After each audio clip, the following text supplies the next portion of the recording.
All right, well, thank you and welcome to everyone that is joining us tonight. This is our Black Maternal Justice Community Conversation on the Pregnant Workers Fairness Act. My name is Aisha Wells, and I am the National Care Organizer at Mothering Justice. And I am here with my co-host, Chanel Bennett. Hello, everyone. I am Chanel Bennett, and I am the Black Maternal Health and Reproductive Justice Organizer here at Mother and Justice in Detroit, Michigan. Thank you guys so much for joining us tonight. Thank you. So just a little bit about Mothering Justice. We are a policy advocacy organization that empowers Black women and mamas of color to take action on policy issues that will improve the quality of life for families, not just in Michigan, but across the country. And so I'll pass it back to Chanel so she can talk about what is happening and why we're having this event tonight.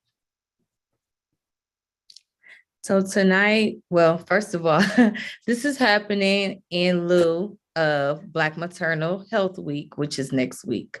So Mother and Justice believes that Black mamas deserve better. So we wanted to make sure we presented topics that stretched across the board that support maternal justice. Since we're a grassroots policy-driven organization, what better way to engage the community and educate the community but by having different orgs come on and keep us abreast to what's going on out there. Thank you, Chanel.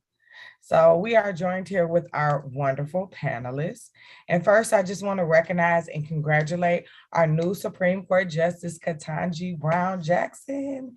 Could not do that. Could not go on without saying that. Additionally, I just want to recognize this wonderful all Black women panel here tonight. So I'm very excited about that as well. Just, highlighting all these Montemillion moments for Black women in justice and in policy work. And I'm just really hopeful that we see more representation in the years going forward. So we are joined with our wonderful panelists today.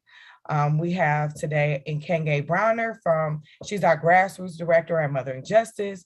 We have Josie Calipini she's an executive director at Family Values at Work. We have Vanya Lavelle. She's the senior legislative counsel at the ACLU. We also have Tina Sherman here from Moms Rising and Cameron Dawson from A Better Balance, Clark Wheeler from the federal policy. She's the federal policy manager at Black Mamas Matter Alliance. I'm so excited that we are all here tonight. Thank you so much. So let's get into our conversation, right? So one thing that we have at Mother and Justice we call is our community conversations. And this is where we bring Black women and our membership and mamas of color from our community and talk about the issues that matter to us the most, right? Like Chanel mentioned, Black mamas and mamas of color deserve better. And so one thing that we can do to help Black mamas and mamas of color in this space is talk about Pregnant Worker Fairness Act, right? What is going on with that? So we will start with our host, or one of our panelists, excuse me, Nkenge Browner tonight, and just a little bit about Nkenge. She's, again, our grassroots director at Mother and Justice. Nkenge works to ensure Mother and Justice has informed community impact. Nkenge has an extensive background in community organizing. She has served as the fundraising chair for Black Lives Matter Detroit. She organizes a national community baby shower that specifically served Black mothers. Before coming to Mother and Justice, Nkenge was employed as a prevention specialist for inmate partner violence and advocated for trafficking survivors who experience homelessness in Detroit. Nkenge believes that a Black woman is a political experience within itself, and organizing mothers of color will create the equitable society activist dream. And one quote that she loves to mention the most is, "I cannot tell the truth about anything unless I confess being a student, growing and learning something new every day. The more I learn, the clearer my view of the world becomes, the world becomes, and that is by Sonia Sanchez. So I love reading quotes. So I just definitely wanted to share that tonight. So, and Kenge, can you kick us off and let us know why this matters most? Can you describe the current state of Black maternal health in this country? Hi, everyone. Please, I'm dealing with losing my voice a little bit, so I hope you all can hear me well. Black maternal health has been an issue for Black mamas for a long time, and it's finally getting some of the attention that it deserves. And I just want to center where we are with this issue right now. The Center for Disease Control found that Black women were 3 times more likely than white women to suffer pregnancy-related death. A greater portion of the deaths suffered by Black women occur in later postpartum period, and hemorrhage is a leading cause of pregnancy-related death in the United States. Black women, again, are 3 times more likely to experience death by way of hemorrhaging. The hemorrhaging statistic itself is striking because we've learned that it is simply a result of Black women being ignored. Black women in labor saying something is wrong, don't send me home, please check me again, and being ignored and sent away, and later transitioning due to hemorrhaging problems. So many of us on this call and in general know about the Omnibus Act of 2021, and that bill is serving to allow multi-agency efforts to improve maternal health, especially among racial and ethnic groups, and to lower those death and mortality rates. Here at Mother and Justice, our Black maternal health organizer, Chanel, is developing a campaign for Black birth workers to have more accessibility and resources for certification.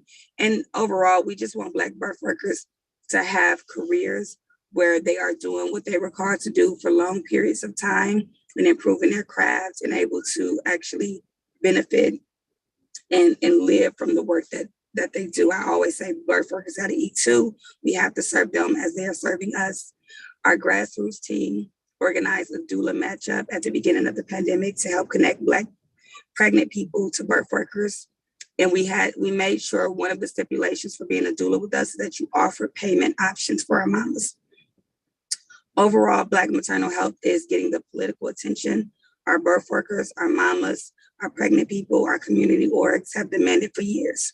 However, maternal mortality rate is 23% higher for Black women since the pandemic. We encourage you to stay in this fight with us until Black women are heard and responded to and our babies are safe and thriving. Please connect with the folks that you hear on this call, and you will hear a call to action where you can directly help impact these numbers. Thank you. Thank you. Thank you so much, Nkenge. And we appreciate you still being here with us despite your voice tonight. So we really appreciate we appreciate you tonight. So now we will move on to Cameron from A Better Balance. Cameron Dawson joined A Better Balance in 2019. She is located in the Southern office in Nashville, Tennessee. So thank you by way of Tennessee. Cameron works on policy, advocacy, legislation, and public education on issues ranging from pregnancy accommodation to paid leave. She believes that when we value the work of providing care, which has long been marginalized due to sexism and racism, our communities and our nation are healthier and stronger. Cameron graduated from the University of Georgia and earned her JD from the University of Tennessee College of Law, where she served as an executive editor of the Tennessee Journal Race, Gender, Social Justice, the candidacy process for the editor for the Tennessee Journal of Law and Policy, and a student attorney in the Community Economic Development Clinic. Ooh, that's a mouthful. Okay, Cameron. She also served as chair in the school's student council on diversity and inclusion, creating engaging programs that focus on issues of diversity in law. Prior to joining A Better Balance, Cameron served as a 5th grade educator with Teach for America. Oh, that's adorable. That's great. I love to hear it. Thank you, Cameron, for being here tonight. So, Cameron, can you share some of the insights from the Black women leaders featured in Black Mama's Alliance and A Better Balance recent report on centering Black mamas in the workplace that show the need for the Pregnancy Workers Fairness Act? Sure, and Aisha, as you can tell, I definitely love when we come together and collaborate on policy. And I have a special place in my heart for Black women and my sisters and kind of family members who have become parents as well. And so I work at A Better Balance as a staff attorney, and I would be remiss to say this unprecedented moment of Justice Ketanji's confirmation has really highlighted how much our country has changed. But as Nkenge has shown, so much remains the same when it comes to Black maternal and infant health and the economic and health disparities that mamas and babies are facing in this country. And so I just wanted to share a little bit about what the Pregnant Workers Fairness Act is and how we have worked with the Black Mamas Matter Alliance on this joint report, which my colleague Clark will also get into a little bit later. But it started off in this movement with an op-ed in the New York Times where A Better Balance had launched the movement for the Pregnant Workers Fairness Act and really called for a legislative change for Congress to introduce the Pregnant Workers Fairness Act in 2012, which would make it clear that employers cannot force pregnant workers off the job or deny them the reasonable accommodations they need so that they can continue to work and also maintain healthy pregnancies. And through A Better Balance's free and confidential legal helpline, we've heard from countless numbers of women across the country, especially in the South. And these numbers have increased dramatically over the last 2 years due to the pandemic. But what we've heard is clear. Women are in dire need of reasonable accommodations to stay healthy and employed at work. And we hear from pregnant workers who are being denied accommodations like a stool. They have weightlifting restrictions where they're not able to lift more than 20 pounds or 30 pounds on the job and need assistance, or they are requesting a transfer to a less crowded area during the pandemic and beyond. But they have no choice but to leave their jobs because their office or their employer is not working with them to provide these reasonable accommodations. And oftentimes, as we're hearing in the news, many women and birthing people are not able to return to the labor force because of the lack of those supportive workplace policies. So and oftentimes they're not able to return to work because they're still pregnant. And while they are trying to maintain a healthy pregnancy, it is often difficult for them to find a new job while they're pregnant or even have a new baby at home. And so just wanted to provide some facts that we've seen as well in our report is that Black mothers have the highest labor participation rate in this country. It's around 76%, and they are often likely to be their household's primary source of income. So for many Black mothers, there simply is not a choice between your health or your job. You have to remain at work in order to continue providing for your family, but that often leaves you with negative health outcomes and harsh conditions because you're not able to request and receive those accommodations that you need. And this is not just a racial justice issue, but this is also a gender and economic justice issue because it does involve risking the health and well-being of mamas and babies in order to continue providing financial stability for their families.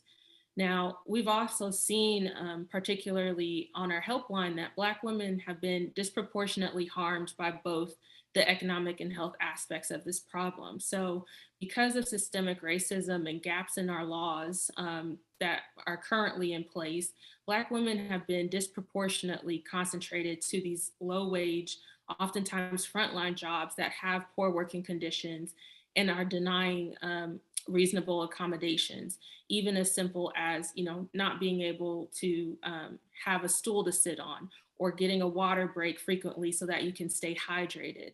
And many times Black mamas are working in industries that are retail or food service industries. And so without the proper accommodations to keep them healthy, they're risking their lives and their well-being in order to earn a paycheck. And so the denial of these reasonable accommodations is, like I said, a Black maternal health issue. It's a gender and racial justice issue as well. And we've seen that by providing reasonable accommodations, it keeps mamas tied to the workforce, but it also keeps them healthy, and it lets them continue to work without risking their well-being, and also not threatening their family's economic security by being forced off the job if they're not guaranteed those reasonable accommodations. So I just want to close by saying as well that, the past 2 years have really highlighted the urgency to end pregnancy discrimination in this country against pregnant workers, especially for low income frontline workers and mothers of color, who are being constantly, fired or mistreated for requesting these accommodations or addressing their needs with their job. And so especially now is the time to protect those workers and ensure that they can talk with HR, they can talk with their job, and advocate for themselves and their families by taking care of their health and being granted these accommodations. Now, most of these issues have lasted well beyond the pandemic, but it really has shown how bad this issue is in the last 2 years, especially for workers in the South who have limited federal protections. But the Pregnant Workers Fairness Act that's currently being considered in Congress would provide workers who are pregnant, recently given childbirth, or have a related medical condition such as lactation needs, the right to request and receive reasonable accommodations for their limitations that are known, unless it would cause